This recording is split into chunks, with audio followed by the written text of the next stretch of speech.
Alhamdulillah, wassalatu wassalamu ala rasulillah Sayyidina wa maulana Muhammad ibni Abdillah wa ala alihi wa sahbihi wa man tabi'ahu wa mawala. Ashhadu an la ilaha illallah wahdahu la syarika lah, wa ashhadu anna sayyidana Muhammadan abduhu wa rasuluhu la nabiyya ba'dah. Allahumma salli ala sayyidina Muhammadin an-nabiyil ummi wa ala alihi wa sahbihi wa barik wa sallim. Qala Allah ta'ala fil Qur'anil 'azim wa huwa asdaqul qailin. A'udzu billahi minasy syaithanir rajim. Ya ayyuhalladzina amanu taqullaha haqqa tuqatih wa la tamutunna illa wa antum muslimun.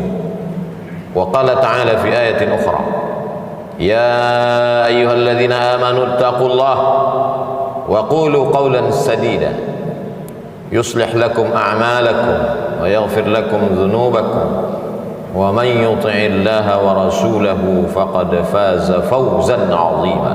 عباد الله، أوصيكم ونفسي بتقوى الله وطاعته فقد فاز المتقون. Hadirin jamaah Jumat yang dimuliakan Allah Subhanahu wa taala. Seekor semut melihat setetes madu jatuh ke dahan kayu yang lapuk. Dia mencium aromanya dari jauh. Kemudian dia mulai mendekat. Dia tahu ini harum semerbak. Lalu kemudian dia mulai mencicipi manisnya. Kurang puas, akhirnya lebih mendekat. Akhirnya madu yang kental menarik kakinya satu persatu. Lama-lama kepalanya, akhirnya seluruh badannya masuk ke dalam madu. Mati dalam keinginan hawa nafsu yang tak terbatas. Berawal dari keinginan mencicipi, berakhir dengan kematian yang fatal. Semut-semut yang lain pun datang melakukan perbuatan yang sama, mencicipi, terjerumus, tenggelam, dan mati. Akhirnya puluhan semut mati dalam setetes madu. Kalau mati dalam setetes racun biasa, tapi mati dalam setetes madu merupakan tragedi yang luar biasa. Manusia diharapkan tidak seperti itu, maka dikatakan afala ta'qilun. Mengapa kamu tidak berakal? Afala tatafakkarun. Mengapa kamu tidak berpikir? Afala tatadzakkarun. Mengapa kamu tidak ingat? Fadzakir, ingatkan orang lain.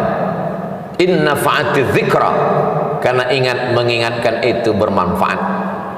Faksusil qasasa, ceritakan tentang kisah-kisah mereka yang mati dalam setetes madu.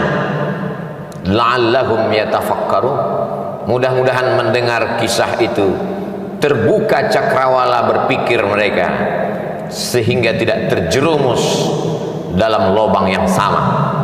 Hanya keledai bodoh dan dungu yang terperosok dalam lubang yang sama dua kali. Tapi apa mau dikata, malang tak dapat ditolak, untung tak dapat diraih. Kehidupan manusia, sejarah berulang, musim berganti, isi dunia itu ke itu saja. Dulu, ribuan tahun yang silam, ada seorang yang gagah perkasa, 400 tahun berkuasa di atas dunia, dari timur dan barat di bawah tapak kakinya. Sampai-sampai dia berkata, "Ailahun ghairi?" Adakah Tuhan selain aku? Dia tidak menantang Tuhan, tapi dia berkata, adakah Tuhan selain aku?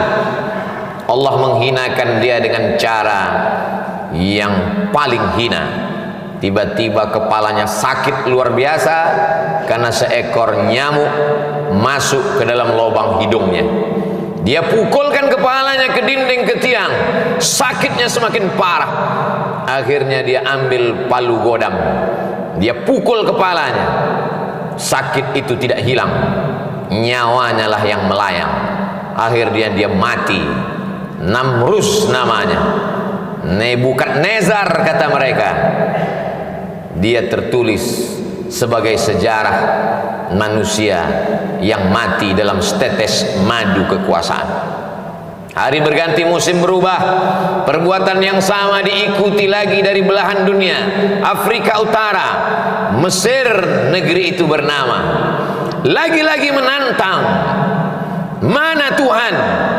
Yudzabbihuna abna'ahu, anak laki-laki dia sembelih. Wa yastahyuna nisa'ahu, anak perempuan dia biarkan hidup. Apa yang terjadi? Akhirnya dia pun mati juga dalam setetes madu kekuasaan. Fir'aun dia berkata, hari berganti, musim berubah, manusia tak mengambil pelajaran. Itu juga yang terjadi. Sesungguhnya memang layak dia disebut sebagai manusia. Diambil dari kata nasya, lupa, tak ingat dari mana dia datang. Dia diciptakan mimmaniyyin yumna, dari air yang hina. Setelah itu dia tegak merangkak, lemah, pandangan matanya sejengkal, kakinya bergetar, merangkak dia jatuh, tegak dia sempoyongan. Tapi begitu dia mulai bertenaga, dia angkuh dan sombong, padahal dia hanyalah setumpuk daging busuk yang akan menjadi santapan cacing tanah. Tapi angkuhnya luar biasa. Subhana man yusabbihu bihi ar-ra'du wa bihamdih. Ketika petir menggelegar, manusia berkata, Maha suci Allah, yang planet-planet pun bertasbih mengagungkannya.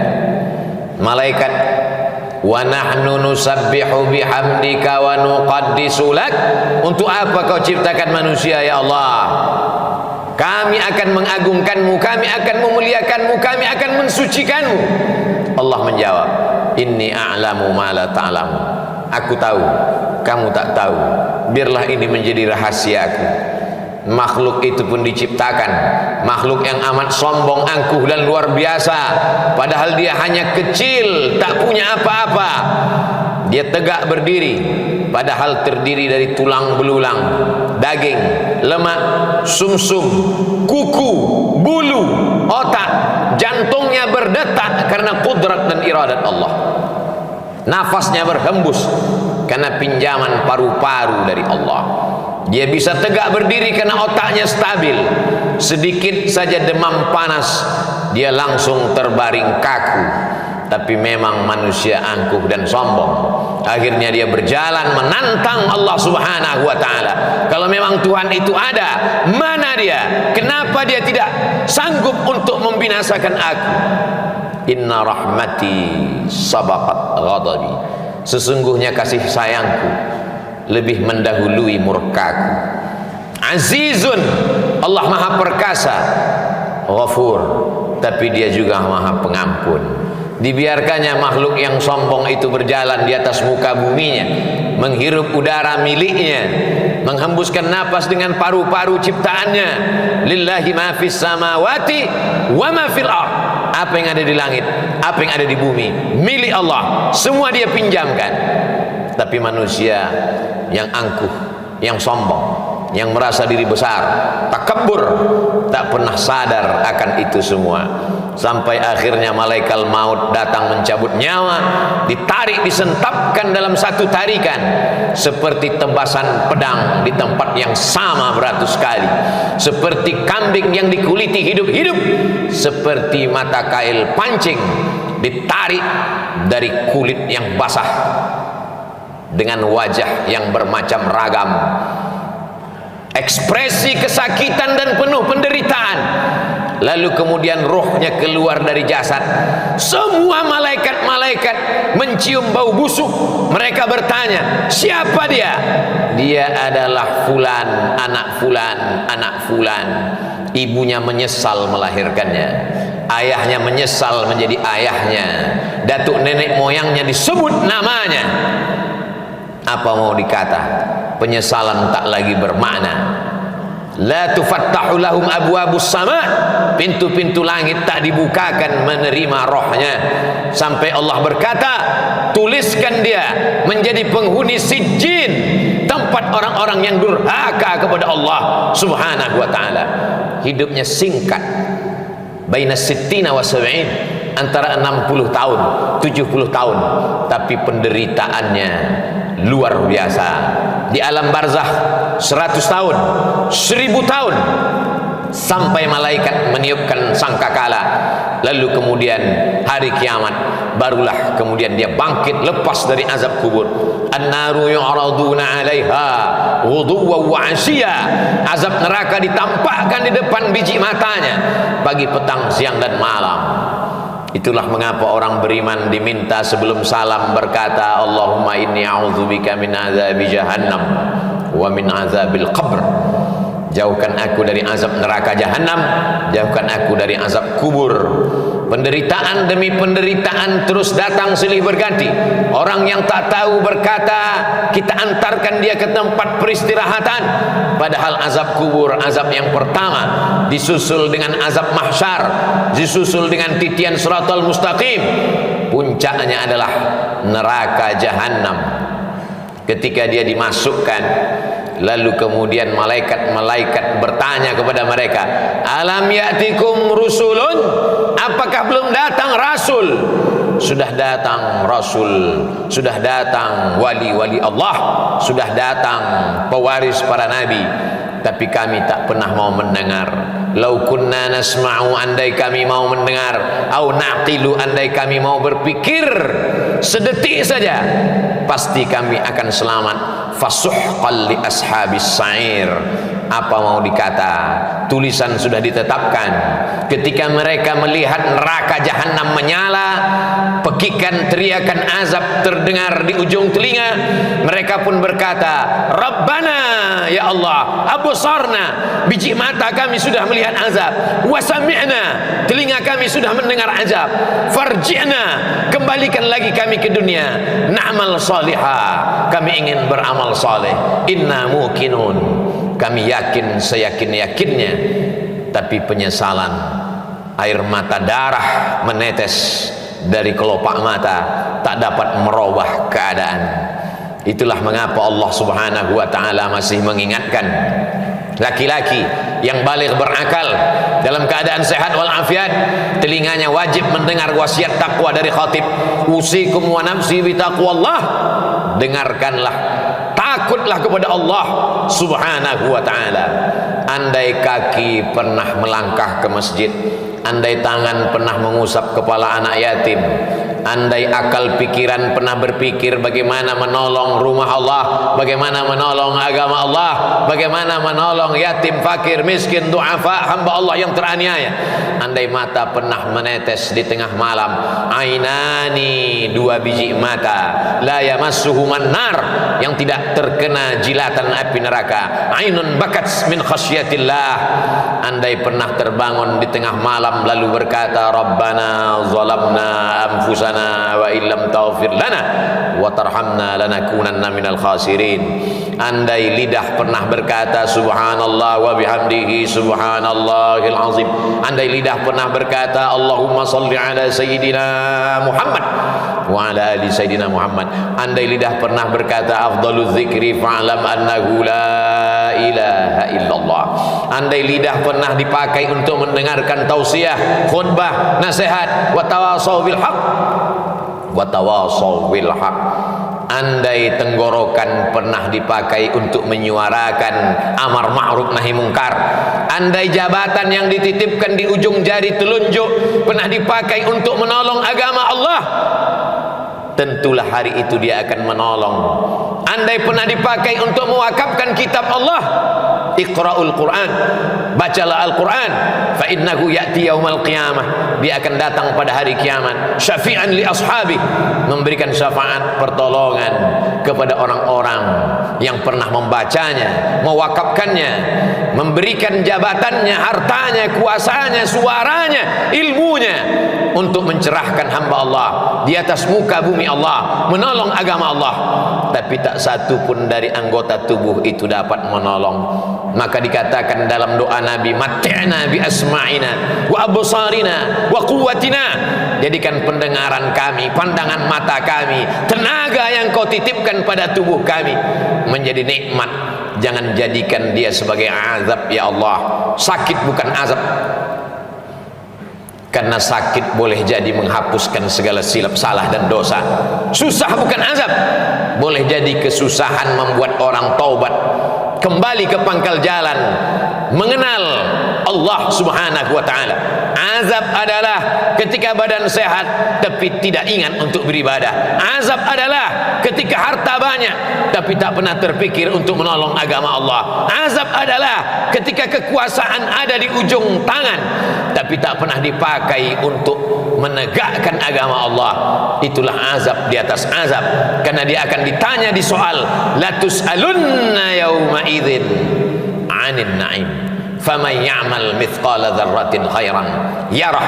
Sebesar ujung tombak, sebesar ujung mata pisau, sebesar ujung rambut, sebesar tapak kaki semut yang hitam di atas batu yang legam di tengah malam akan dituntut di hadapan Allah subhanahu wa ta'ala. Siapa yang membela saat itu?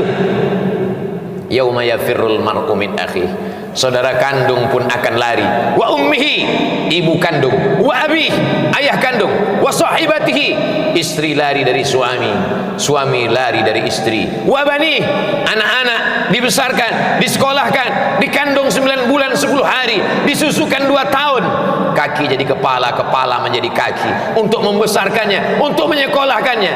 Tapi ketika menghadap Allah, mereka pun tak dapat menolong. Yang hanya bisa menolong adalah ayyukum ahsanu amala, hanya amal-amal soleh yang bisa menolong di hadapan Allah. Yauma, pada hari itu, la yanfa'u malun, harta tak berguna, wala banun, anak tak bermanfaat, illa man atallah, kecuali orang yang datang menghadap Allah biqalbin salim, dengan hati yang bersih, bersih dari hasad, bersih dari dendam kesumat, bersih dari sifat ujub, bersih dari angkuh, bersih dari merasa lebih hebat, lebih tinggi, lebih mulia, lebih berkuasa, lebih berharta. Semuanya dia tundukkan di hadapan Allah. La yadkhulul jannah, tak masuk surga. Man kana fi qalbihi, siapa yang dalam hatinya mithqala habbatin min khardalin min kibrin, ada angkuh walaupun sebesar ujung rambut, tetap akan diminta pertanggungjawaban di hadapan Allah subhanahu wa ta'ala. Jamaah Jumat yang dimuliakan Allah subhanahu wa ta'ala, hari berganti, musim berubah, waktu yang sudah ditentukan sampai dalam hitungan detik. Idza jaa ajaluhum, kalau ajal sudah sampai, la yastakhiruna sa'atan, tak dapat ditunda walau sesaat, wala yastaqdimun. Mata yang terang benderang mulai melihat ruh keluar, terbuka kelopak biji mata, ternganga mulut, ruh pun dicabut. Akhirnya semua hanya sekedar menjadi mimpi dan kenangan semata. Mimpi menjadi orang kaya, mimpi menjadi penguasa, mimpi menjadi orang yang disanjung dan dimuliakan. Pada akhirnya tetap juga akan menghadap Allah subhanahu wa ta'ala. Semua akan mengiring, semua akan bersedih, semua akan menangis. Yatsba'ul mayyita salasun, yang mengiringi ke liang lahat ada 3. Maluhu, hartanya, kendaraan yang dia beli dengan tetes peluh keringat dan air mata. Harta benda ikut mengiring sampai ke tempat parkir taman pemakaman umum. Sahabat, kerabat, handai tolan, anak menantu, kawan sejawat ikut mengiring, menangis mereka sejenak. Setelah itu mereka pun akan pulang ke rumah. Yang ingat, kalau pernah anak disekolahkan ke pondok pesantren menghafal Quran, di tengah malam dia terjaga, dia sholat tahajud, dipandangnya gambar wajah ayahnya di tepi dinding, gambar mulai lusuh, Di saat itu dia pun mengangkat tangan dan berkata, Rabbighfirli wali walidayya warhamhuma kama rabbayani shaghira. Menetes air mata, di ujung kelopak jatuh ke bibirnya. Sayup-sayup dia berkata, Allahumma ja'al qabrahu rawdatan min riyadil jinan. Jadikanlah kubur ayahku salah satu dari taman-taman surgamu ya Allah. La taj'al qabrahu hufratan min hufarin niran. Jangan jadikan kubur ibuku salah satu dari lubang nerakamu ya Allah. Tapi apa mau dikata, dia tak pernah diajar agama, dia tak tahu bagaimana cara mendoakan orang tua, dia tak tahu bersedekah, dia tak tahu sholat malam. Yang dia tahu, kalau sayang adalah hadiah, kalau sayang jalan-jalan, kalau sayang kendaraan, kalau sayang gadget. Kalau tidak ada hadiah, tidak sayang. Sayang kita membinasakan mereka, sayang kita menjerumuskan mereka. Mestinya kita berkata, Rabbi habli minas salihin. Silakan hidup dengan cara apapun, isma syi'ta fa innaka mayyit. Tapi ingat, pada akhirnya kau akan mati. Kau akan digiring ke liang lahat, kau akan dibalut dengan kain kafan, kau akan ditinggalkan, hidungmu akan menempel dengan dinding liang kubur yang tidak bersemen apalagi berkeramik. Kau akan ditimbun, kuburmu akan diinjak, dipadatkan. Mereka semua akan pulang ke rumah yang kau bangun bagaikan istana, kendaraan yang mahal, keluarga. Mereka semua akan berebut harta warisan. Datang sendiri, kembali pun sendiri menghadap Allah Subhanahu wa taala. Barakallahu li wa lakum fil Qur'anil azim wa nafa'ani wa iyyakum bima fihi minal ayati wadh-dhikril hakim wa taqabbala minni wa minkum tilawatan innahu huwal ghafurur rahim. Allahumma salli ala sayyidina Muhammad wa ala ali sayyidina Muhammad.